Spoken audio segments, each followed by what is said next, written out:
we're doing 3.8, it's the cell cycle, and it continues on from yesterday's lesson where we looked at the 5 stages of nuclear division, which started with interphase, prophase, metaphase, anaphase and telophase. So we're looking at the cell cycle in a more holistic sense now. If we imagine that this is the time taken for a cell to undergo mitosis, then most of its time is spent in interphase. And we need to think of that stage as a stage where we don't actually know what's going on in the cell, because although DNA might be being copied, we don't know that until we get to prophase.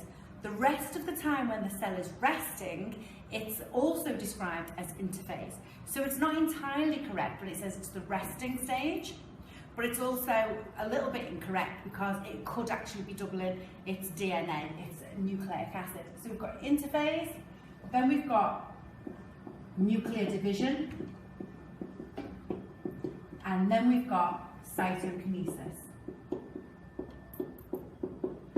So the chapter starts talking about some cells that lose the ability to divide by mitosis, and it's not talking about stem cells in this case.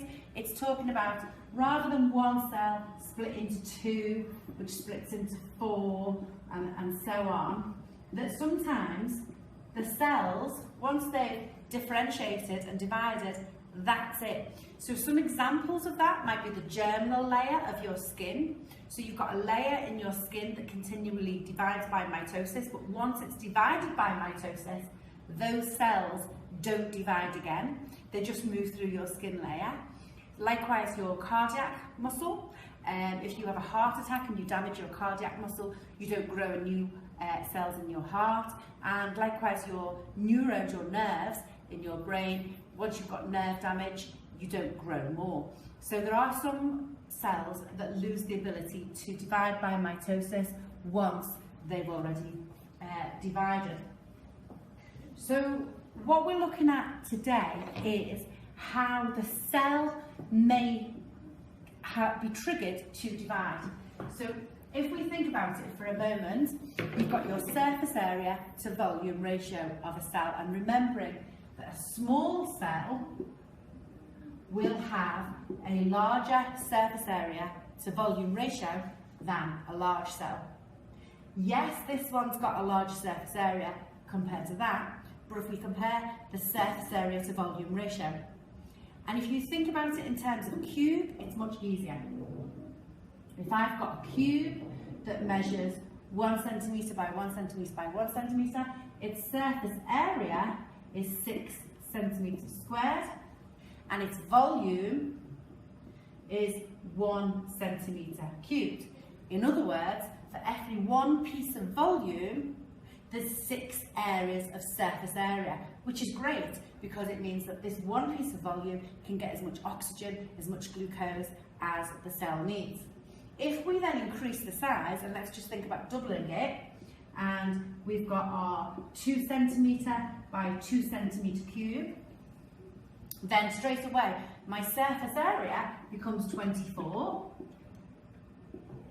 and my volume becomes 8, which gives me a ratio of 3:1, which means that it's only got 3 pieces of area serving 1 piece of volume.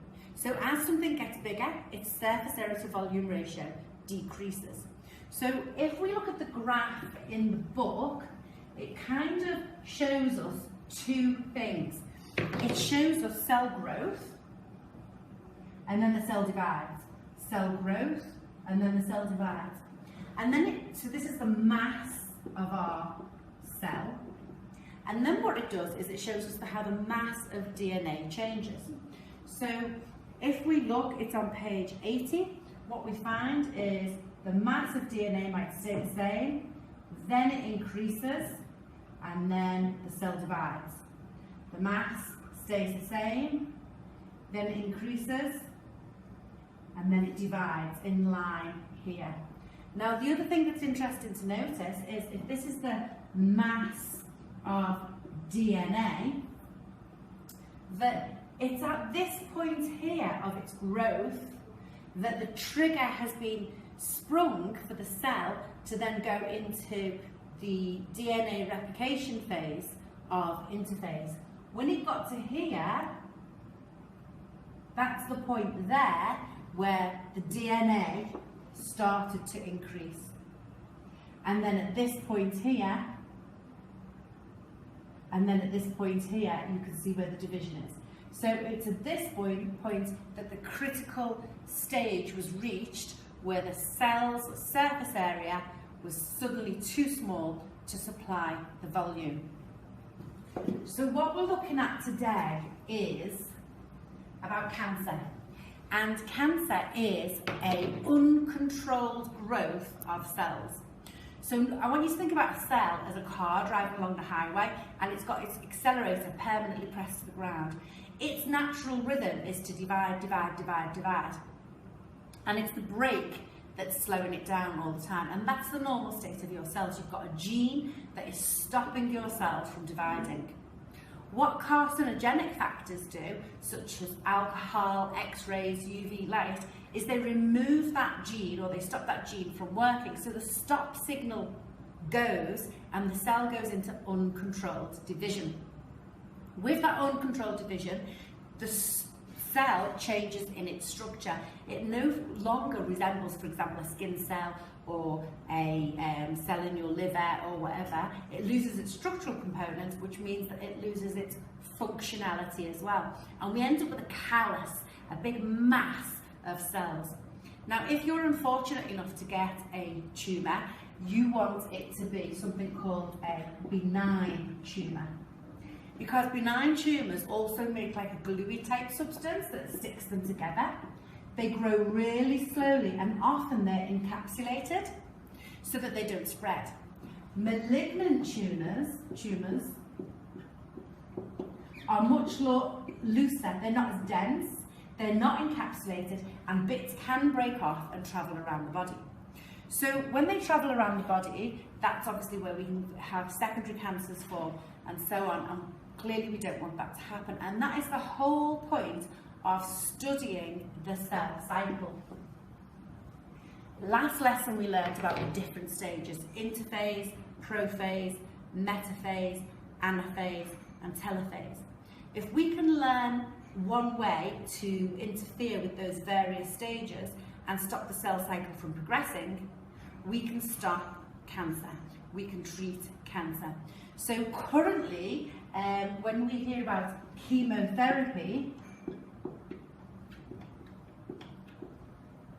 chemical therapy, what happens is a chemical is given, and the two target areas at the moment of the cell cycle is that it stops interphase.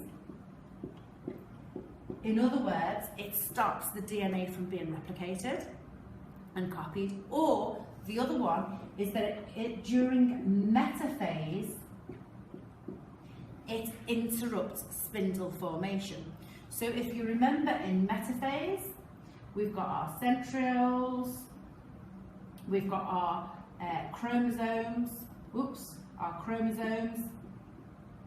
lining up, and we have these spindles that grow down, attach onto the centromere, and then contract and pull the chromosomes to opposite poles of the cell. If we interfere with this formation, then that cell can't then split during cytokinesis to make two more cells. So this is a way that we are moving forward in the treatment of cancer. Now, just before we close on that, I just wanted to recap on the difference between a chromosome and a chromatid. Remember last lesson we talked about in the nucleus of a cell, you can't see the DNA because it's all unwound. It would be like looking at a ball of wool that was all unravelled from 200 metres high. You can't see it. However, what we did say was that as the DNA is copied, you still can't see it. But later on in interphase, the DNA gets twisted and it shortens and it thickens. And that's why we said that a chromosome, which might normally be unwound there, will be seen at this stage. We still call it a chromosome, even though it's being copied, and each half of the chromosome is now called a chromatid. And these are called sister chromatids. But the whole thing altogether is still a chromosome. So the other pair of that might look like this. So that would be one chromosome pair. And it's at prophase, following interphase, it's being copied already.